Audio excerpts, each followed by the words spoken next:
परिवार को, जो बाबा साहब डॉक्टर अम्बेडकर के सपने को साकार करने का काम योगी जी और मोदी जी के नेतृत्व में एनडीए सरकार कर रही है। और ये लोग बात कर रहे हैं, एक एक इशू को उठा के देखिए। हम आप गवाह हैं कि हमारी माताएं बने चूल्हे में, धुआं में, हम लोग भी उसके शिकार रहे हैं।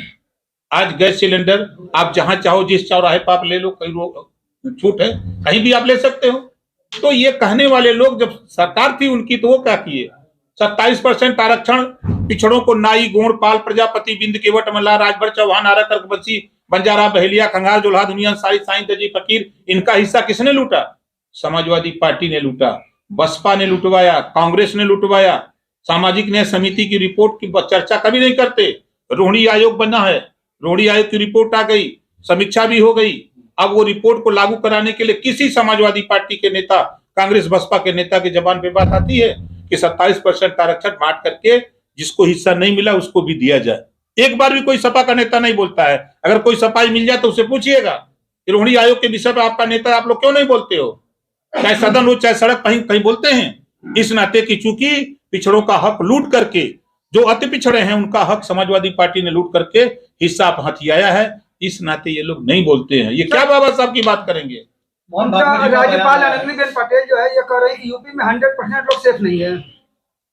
भाई कल तक 100% लोग सेफ नहीं थे, आज तो कुछ परसेंट बढ़ा ना, कुछ परसेंट रह गया है महाराज।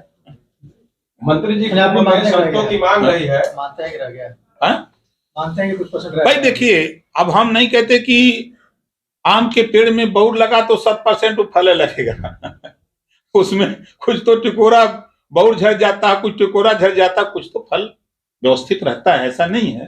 भागवत जी के बयान को लेकर क्या बताएंगे? भागवत जी ने जो बयान दिया, सही बयान कहा है उन्होंने। मोहन भागवत जी देखिए बोलते हैं, जब ना एक शब्द पर हो रहे थे तो जब शोभा के, उनके बयान को अगर आप अध्ययन से पढ़ेंगे ना तब ना समझ में आएगा। संतों की मांग कुंभ में रही है कि कोई भी हिंदू समाज के अलावा किसी की और दुकान न लगे। देखिए, ये लोकतंत्र है, लोकतंत्र में सबको अधिकार है। हिंदू भी जाता है मजार पे चादर चढ़ाने, मुस्लिम भी जाता है मंदिर में पानी चढ़ाने शंकर भगवान को। तो ये तो अपनी अपनी आस्था है, जो जिस धर्म में है अपना धर्म के अलावा उठ करके ऊपर काम करते हैं, इसमें कौन सी बात है? समाज में संतों की मांग जो है पूरी, कोई भी वहाँ हिंदू के अलावा और दुकानें नहीं है। अभी हमको तो ऐसी जानकारी नहीं है, आपको जानकारी होगी। मंत्री जी, समाजवादी पार्टी जो उपचुनाव हुए हैं वहाँ के सभी जो चुनाव के सीसी फुटेज की मांग किया है, निकाल का नहीं लेते, कौन नहीं दे रहा है? हमसे हम मिले, लिख के दें, हम निकलवा के दे दें। देश के पूर्व प्रधानमंत्री का निधन हुआ, क्या कहेंगे सर? देखिए, दुखद है। हम लोगों ने, भारत देश ने एक कुशल अर्थशास्त्री और कुशल नेता, जो देश को कुशलता के हिसाब से उन्होंने जिम्मेदारी को निर्वहन किया, एक ऐसे महान नेता को हम लोगों ने खो दिया है। दुखद है। ऐसे मौके पर हम श्रद्धांजलि अर्पित करते हैं अपने दुख की घड़ी में ऐसे नेता को, कि अपूर्णनीय क्षति है भारत की। मंत्री जी, संभल पे आप लोग राजनीति कर रहे हैं, विपक्ष का ये कहना है। संभल पे आप इतिहास पढ़िए। संभल में जो विपक्ष कह रहा है, तो आजादी के बाद से लेके संभल में घटनाएं होती आई हैं। और कौन सा ऐसा तंत्र है कि हम अगर हिंदू जुलूस लेके जाए उस मुस्लिम इलाके से तो बुरा लगता है, और मुस्लिम अपना जुलूस लेके जाए हिंदू इलाके से तो सब कुशल निकल जाए? ये कौन सी बात है? दोनों के भाईचारा होना चाहिए ना।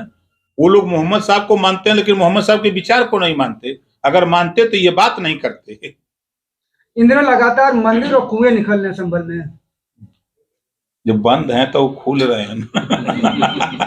मंत्री जी, वक्फ संशोधन अधिनियम क्या लगता है? जेपीसी की जो बैठक है उसमें चल रही है, राज्यों के जेपीसी जो असंतुष्ट है उससे। देखिए, हम डेली लखनऊ रहते हैं या कहीं रहते हैं तो 5, 6, 10, 15 शिकायतें आ जाती हैं। जो मुसलमानों में मजबूत मुसलमान हैं, वक्फ बोर्ड की जमीनों पर वही कब्जा किए हैं, और वो उनकी नियमावली है कि इसी भवन को अगर वो आके कह दें कि ये वक्फ बोर्ड की जमीन है तो फिर ले जाकर एप्लीकेशन दे देंगे कि इसको खाली कराओ। इसी में संशोधन है। 1359 फसली में अगर आपका नाम है तो आपकी जमीन है, अगर नाम नहीं है तो फिर आप बिना वजह किसी की जमीन पर दावा नहीं कर सकते। ये संशोधन है। अब आप बताइए कि संशोधन में क्लास चल रहा है, लेक्चरर हैं, लेक्चर देना शुरू किए, नमाज का टाइम हो गया, आप क्लास छोड़ के चले जाएंगे आप नमाज पढ़ने। तो सिस्टम है, इस्लामी सिस्टम है कि माफी है नमाज में, कि आप दूसरी नमाज में उसको पढ़ सकते हैं, ऐसी व्यवस्था है। ये संशोधन हो रहा है तो क्या दिक्कत है?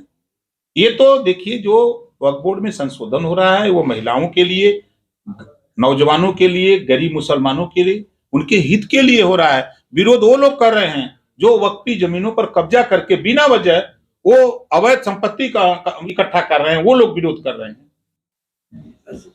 Thank you. आपने जो लेटर लिखा है जांच के लिए सड़कों के, लिखा है आखिर मतलब इस तरह की नौबत क्यों आई?